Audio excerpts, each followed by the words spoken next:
good evening. Welcome to our Thursday episode of Brett's Old Time Radio Show. And welcome once again, one and all, to, our little home here in the southwest of the United Kingdom. Hope you're having a good week. Hope everything's going well with you. Vicky and I have been to the mall today to do a little bit of shopping and grab some necessities, which was very pleasant. And obviously, as always, you need to stop at Patisserie Valerie in the mall, and we had toasted tea cakes and a nice cup of tea. Can't knock that, can you? How much more British can you get than a nice cup of tea and a toasted tea cake, which was very nice.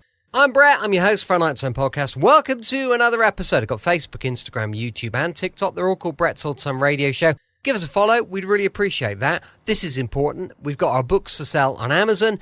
Just search Danger in the Spanish Sun and you'll find all of our little books and bits and pieces right there on Amazon. Up they will come. With it being a Thursday, it is, of course, an episode of Hancock's Half Hour.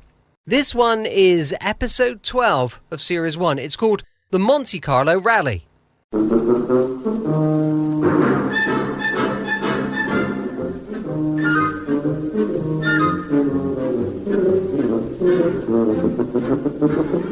The BBC presents Tony Hancock with Moira Lister, Bill Kerr and Sid James in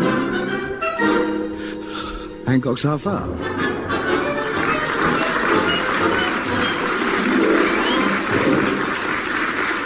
This week. The whole of Europe is tense with excitement following the course of that exhausting and nerve-wracking endurance test, the Monte Carlo Rally. And this year, we British can feel fairly confident because the cream of our steely-nerved racing drivers are driving some pretty fine new machines. So let us take you back to Monday's memorable start from Glasgow.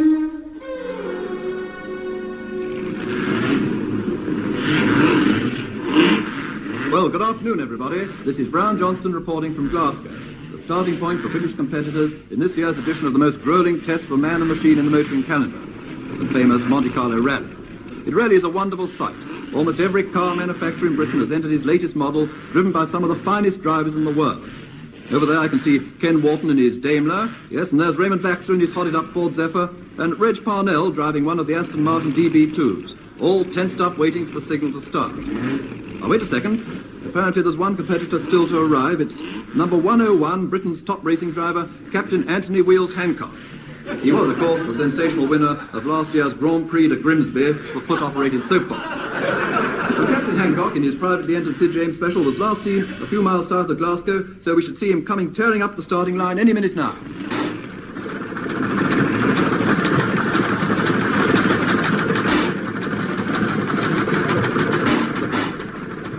Come on now, push! Push! Harder! Get your shoulder behind it, Moira. Dig your heels in, there's a good girl. Push, Sid. Come on, Bill, get your back into it. What's the matter with you? What a car this is. We've had to push it halfway from London. Well, I'd expect to have to push a car occasionally. Yeah, but not downhill. I'll stop moaning and push. If we don't hurry up, they'll start without us. Oh, Tony, why don't we give up? We'll never get there. Give up? Wheels, Hancock, give up? Never. For the last 10 Monte Carlo rallies, me and me car have been on that starting line. And stayed there. And stayed. Jolly good. No, Tony, please. Let's rest for a minute. I can't push this thing any further. Oh, all right then. Honestly, I don't know what's wrong with the young girls of today. Ask them to push a car for a few miles and they're finished. A few miles? We left London with 12 gallons of petrol and we've still got 11 and a half. Well, we've used half a gallon, have we? Yeah, and that evaporated. Don't blame me. It's Sid's car, not mine. I'm just driving it, that's all. I don't understand it, Sid. What made you enter a car like this in the first place? I'll tell you. The winner of the Monte Carlo Rally gets 1,200,000 francs, see? Wait a minute. 1,200,000 francs, 25 acres to the yen, 4 yen, 1 rupee. 2 rupees, 1 sou. Sous are better than annas. Annas. That reminds me, I haven't heard from Elsie lately. See her down the rink, I expect. Never mind. Let's see. 15 marks, 1 centime. Centimes into guilders, a couple of pfennigs makes... Hey, Tom, look, there's just one more little detail to work out. What? How much is 1,200,000 francs worth? I don't know, but it's a lot of rhino, and I'm going to win it. Listen, this heap wouldn't win the rally if we started in Monte Carlo. Don't be so sure, Billy boy. What happens when all the cars reach Dover? They go on board the ferry to get to France. Exactly. And Uncle Charlie would never let me down. Who's Uncle Charlie? He drives the ferry. And I hope they all enjoy it. What? Their winter cruise to Iceland. That's the dirtiest trick I've ever heard of. Yes, I'm rather proud of it myself. Oh, we better get a move on or we're not going to get there for the start. Right. Which way do we go? I don't know. Ask that lady there. Oh, excuse me, madam. What can I do for you? I'm sorry, sir. The clothes are very confusing up here.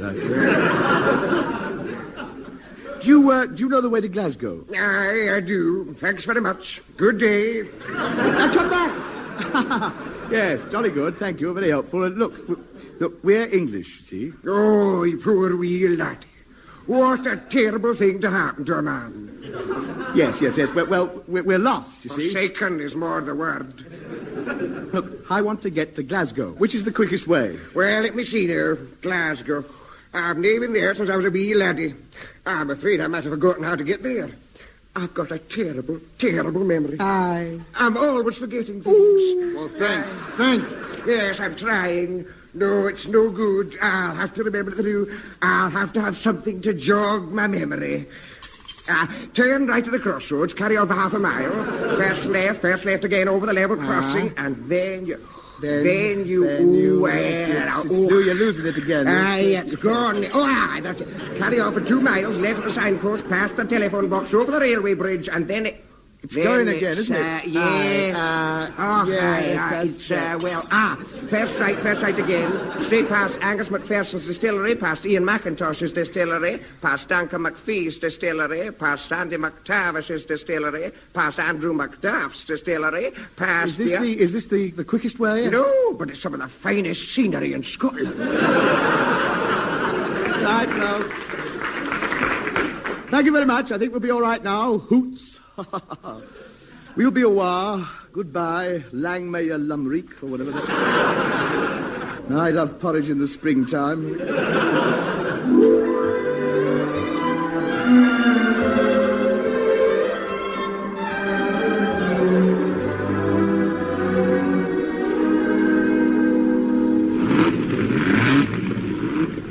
Hello, listeners. Brown Johnston here again, and I really must apologise for the delay in starting this Monte Carlo rally of 1955. But we're still waiting for competitor number 101, Captain Wheels Hancock, to arrive at the start.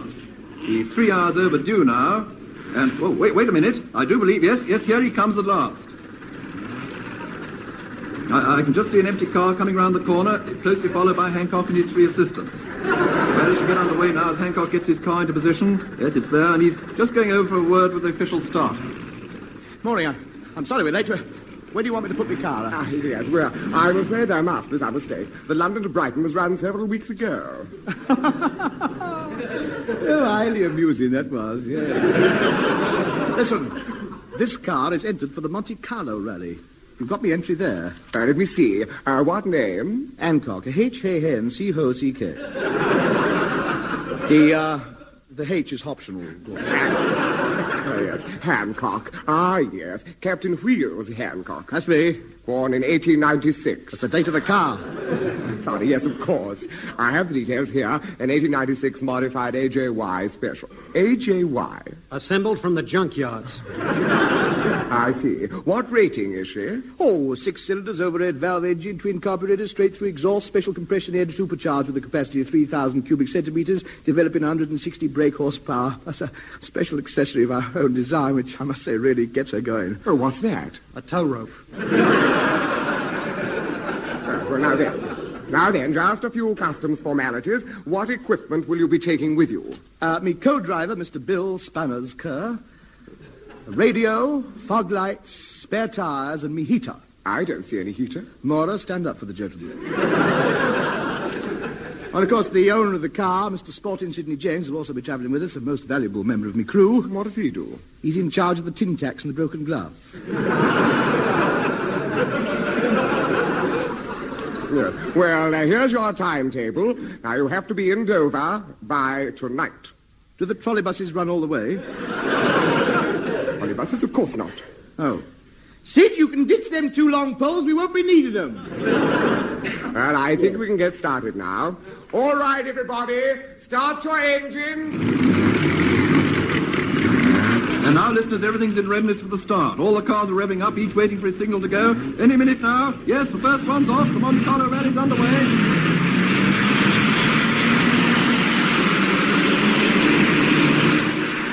Dover, here we come.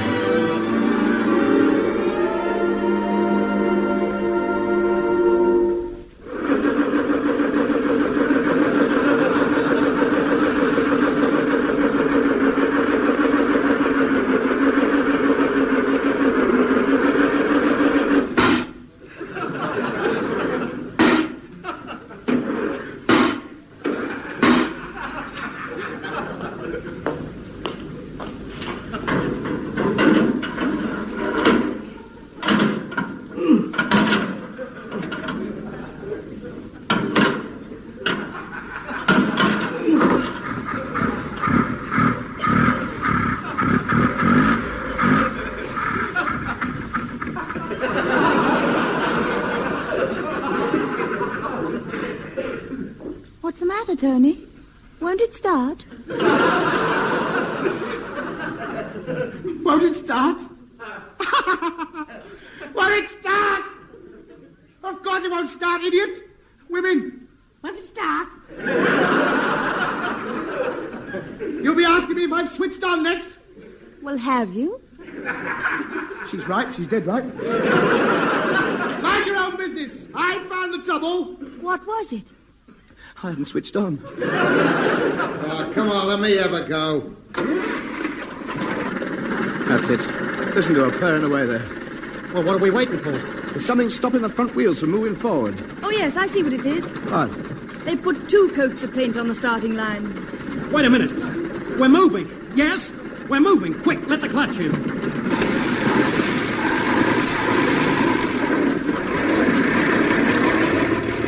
At last, we're off. Dover, here we come.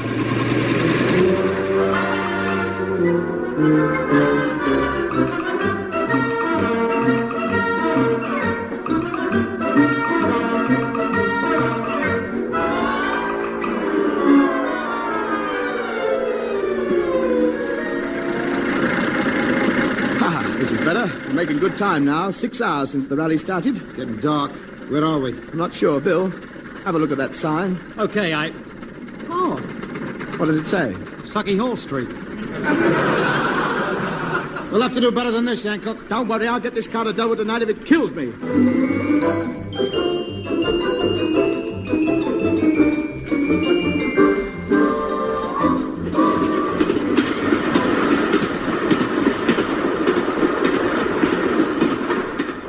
Tickets, please.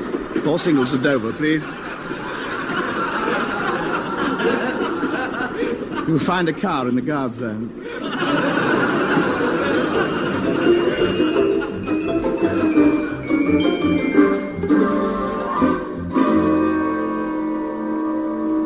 This is Brown Johnson reporting once again on the progress made so far in the Monte Carlo rally. Now, we've just heard that the first driver to reach Dover was Captain Anthony Wheels Hancock in his 1896 modified AJY Special. Please silence, please warship the Moor. Well, congratulations, Captain Hancock, on breaking a record for the Glasgow to Dover run. What a fantastic speed you must have kept up. Ah, well, it's downhill all the way, isn't it? Downhill? It's not, you know. Well, it is for us. We've got big back wheels.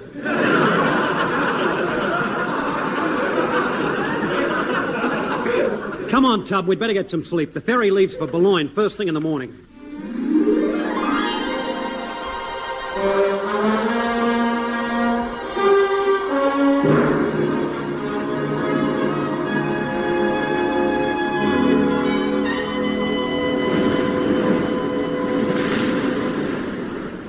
Good morning, everybody. Brown Johnson reporting on the second day of the Monte Carlo rally. As listeners, I think, already know, the BBC's motor racing correspondent Raymond Baxter is actually taking part in the rally and is recording up-to-the-minute eyewitness accounts from inside his car.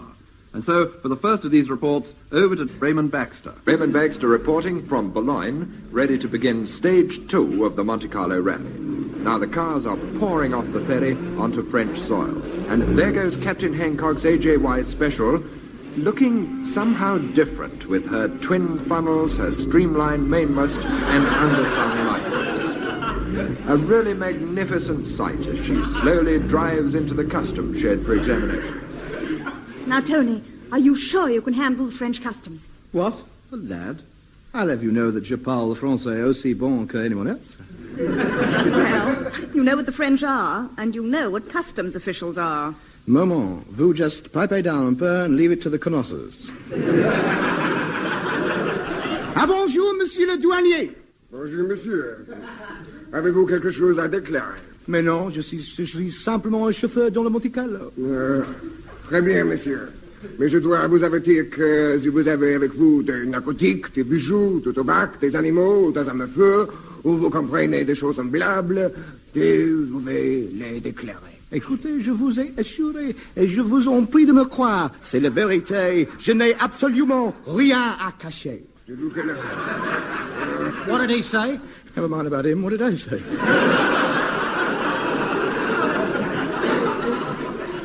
Tony, that's no way to get through. Let me try their French customs.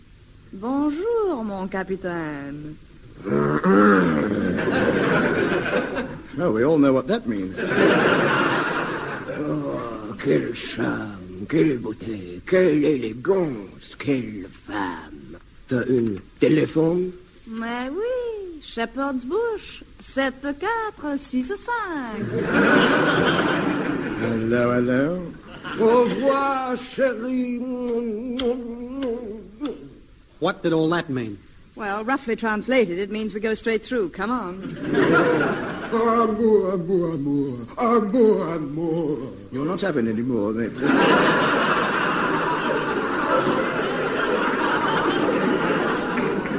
An old favourite, but came in useful there. That's your lot. Come, children, on our way to Monte Carlo.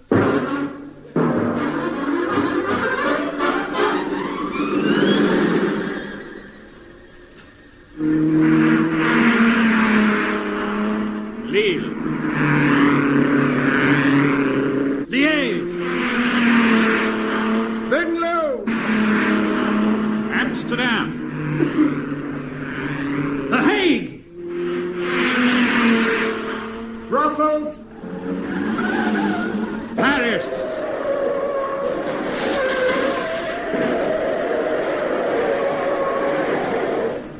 Well, that's all half of them came on the rally for anyway.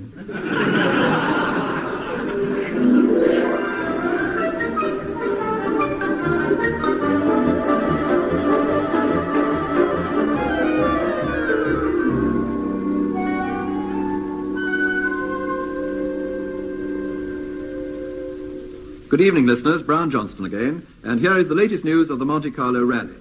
The halfway stage has been reached, and I'm very pleased to say that so far the British contingent has kept fairly well together. But the most amazing thing is that leading the field is none other than Wheels Hancock. Yes, that 59-year-old car of his is holding its own against the high-powered, up-to-date sports models from all over the world. They just can't seem to pass him. I'd give anything to know just how he's managing to do it.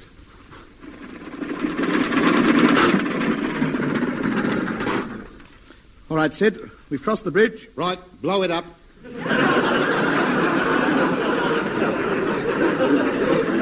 Right, and when we get round the corner, we'll start another landslide.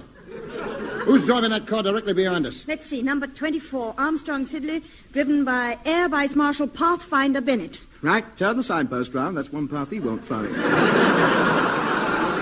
Here he comes, here he is.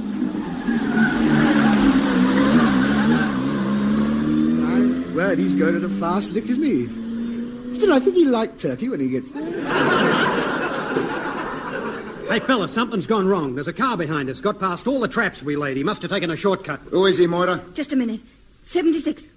Good heavens, it's the car that the BBC commentator's in. Raymond Baxter. Baxter, we'll have him. Yes, quick, Sid! Smoke bombs! Good evening. Raymond Baxter again, this time speaking to you from the road about 90 miles southeast of Paris, heading towards the mountainous stage of the rally. Now, I understand that we're now lying second on the road to Wheels Hancock, whose car I can see not half a mile ahead of me. And we seem to be catching up on him pretty quickly, but now... What, just a minute now, wait a minute here. This is positively uncanny. A clear blue sky and a nice bright sun 1 minute, and now suddenly a thick fog has just sprung up.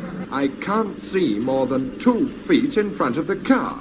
And we've got to be very careful here. Now, according to my road map, we should be approaching a narrow bridge spanning a deep mountain stream. Out of the car, I can't see a thing, but we must be somewhere near it. Now, perhaps if I were to lean my head out of the window and...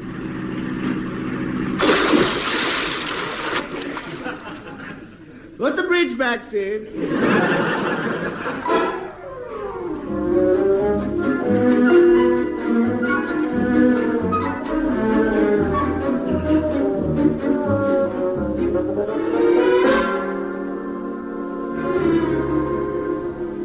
Good evening, listeners. Brown Johnston again. And we're now at the last stages of the Monte Carlo rally.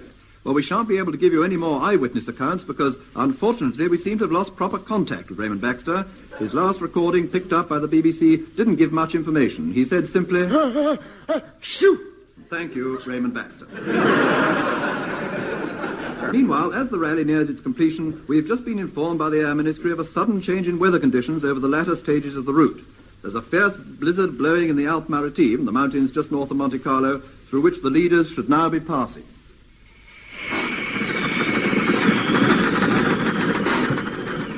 It's no good. We can't go on. We'll have to stop. Can't stop now. Another 2 hours, we'll be in Monte Carlo. There's 1,200,000 francs at stake. You keep driving. But I can't see all this snow. You've got windscreen wipers, haven't you? They're not much good when you haven't got a windscreen. Well, be fair. You know, when I get chilly, I'm liable to have one of my turns. Hey, just look at this weather. It's getting worse. The snow must be a foot deep. Oh, much more than that. I'm talking about inside the car. I told you we should have got one with a roof on it. Look at us. A bowler hat and a pipe each, and the kids will start slinging snowballs at us. You keep your eyes on the road, Hancock. The service is like glass. There's a 4,000 drop on one side and smack into the chasm. I wouldn't worry. Even if this car did go over the edge, I bet we'd have to get out halfway and push it. I wonder how the other cars are getting on. Well, I think they should all be in the Mediterranean by now. What do you mean? Well, a pot of paint, a few depth strokes with the old brush. It's amazing what you can do with some of them dangerous bend signs. You better go carefully along here, Tony. It's getting worse. Yeah, look at those mountains up there. There must be millions of tons of snow in that lot. Yes, I was reading about that the other day. Do you know that a sudden, violent noise could bring the lot down on top of us? Really? Yes. Yes, it's the echo. It vibrates round the valley and causes an avalanche. Don't worry, it won't happen here. We'd have to kick up a horrible din to bring that lot down. Ah, well. Let's have the radio on. Yeah. This is the BBC Light Programme. Whitey, Whitey!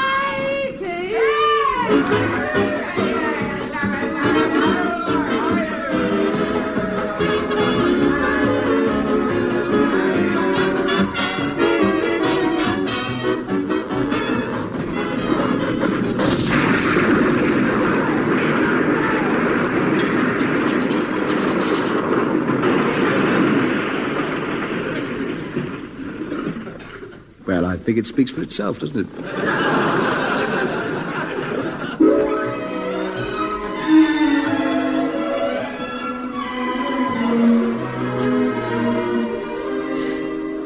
Well, that's the worst landslide I've ever seen. Lucky that rescue party came along and dug us out. We'd have still been there. Has anybody seen Tony? Yeah, he fell over the edge of the cliff. They're still looking for him. Oh, look, there he is, chatting to that man who's trying to get him up. Of course, this isn't the first time I've been hanging from a cliff top by the tips of my fingers. I didn't think it was, no. Well, you could tell by the cool, calm, professional way I was screaming my head off before you came along. Yes. I've noticed. Yes, I. Well, I've been mountaineering all my life, you know. Really? Oh, yes, when I was in the army, I was over the hill most of the time. Were you? Do you know, the time I've got in mind was on the Everest climb. Have you climbed Everest? Yes, when I was out in India. Oh. Every morning before breakfast. Did you? I know what you're going to say now. Yeah. I can tell you the exact words you're going to say. What? Hunt and Hillary. Yeah, they all do. Makes you sick. I was at the top of Everest when they were just a gleam in the father's eye. Well, you sure? Am I? Listen, you've heard about them great big footprints they found in the snow up there? Yeah? Mine. Mine. Of course, that's not the story they give out. Oh, dear me, no, they... I realise now the biggest mistake I made was not sticking a flag in the top. Oh, you should have done that. I know. Well, I left me lunch up there. Did you? Well. That's gone. I went back and had a look. Yeah? Well, anyway, do you mind taking your spiked boots off my fingers? Oh, I'm sorry. It's all right. It's all right. I just thought I'd mention it in passing. Anyway, the time I'm telling you about was, let me see, it'd be the 10th time I climbed it. That'd be a Thursday. It'd be a Thursday, yes, that's right. I said to my mate, Harry, you don't know Harry, do you? No, I never met him. Nice fella he is, Yeah? nice fella. Yeah, he took to drink in the end. Oh, dear. It was the making of him. Was it? Yeah. Anyway, I said to Harry, do you fancy Everest today? He said, well, it'll make a day out, won't it? So we packed some sandwiches and off we went. Well, I got to, I suppose it must have been about 32,000 feet. Wait a minute. Everest isn't as tall as that. Was then. It was then. Me and Harry wore it down, running up and down it.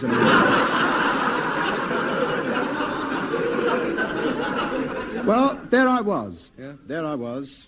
Where? To put you in the picture, there I was, dangling over a precipice, hanging onto a rope that was tied round Harry, who was down on the top, when he suddenly says, hey, look at the time, he says.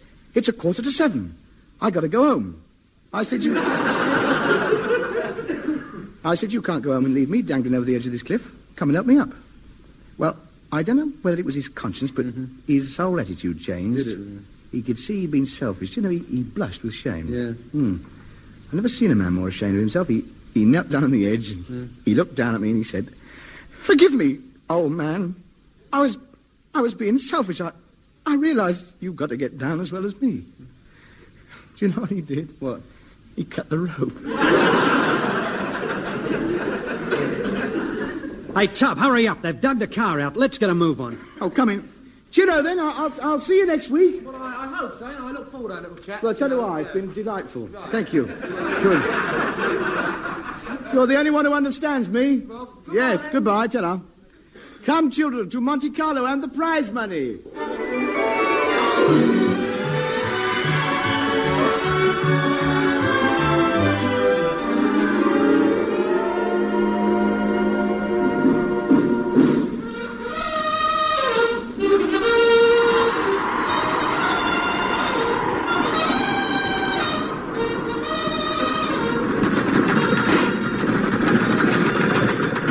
Blimey, look at the crowds. The band. The whole town's turned out to welcome us. Where's Mr. Carlo? Who? Monte Carlo, the bloke who owns the place. Oh, isn't it wonderful? First home in the Monte Carlo rally. Yeah, and here comes the mayor with the prize money. Ah, mes amis, congratulations. What a magnificent achievement. You have won the Monte Carlo rally, and I have great pleasure in presenting you with this check for 1,200,000 francs. And here it is. Here it is. Here it is. Here it is. Here it is. Here it is. Here it is. I'm sorry, I was miles away. Well, here it is. Oh, yes, the cheque for 1,200,000 francs. No, a ticket for parking.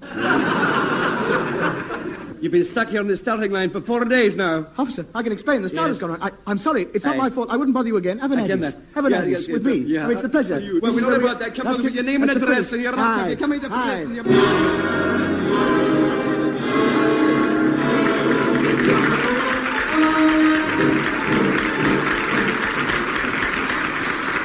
You have been listening to Raymond Baxter and Brian Johnston's Half Hour, and in the programme you also heard Tony Hancock with Moira Lister, Bill Kerr, Sidney James and Kenneth Williams.